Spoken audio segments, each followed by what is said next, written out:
Anwar TV থেকে খবর পাওয়া গেছে, নিউজ পাওয়া গেছে যে এক প্রতিবন্ধী পাগলা পাবনা থেকে হঠাৎ মক্কা গেছে।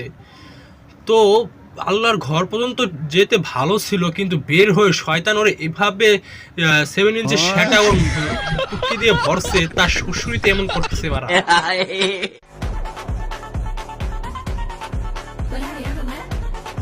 তাই আমার একটা অনুরোধ সৌদি সরকারের, ওই যে পাবনার ওই মামুন মানে লাইলার ছেলে, ওকে নিয়ে সঠিক চিকিৎসা করা হোক, আর না হলে ওই আরব দেশের বাঁচা ও মুশকিল করে দেবে। ও তো পাগলই আরো 10-12টাকে পাগল বানিয়ে ছাড়বে বারা। তাই আমার অতি একটা কথা, ওকে 12 ইঞ্চির একটা ইঞ্জেকশন ওর পুটকি পেঁচিয়ে দিয়ে ঠিক করা হোক বারা, না হলে সমস্যায় পড়বে।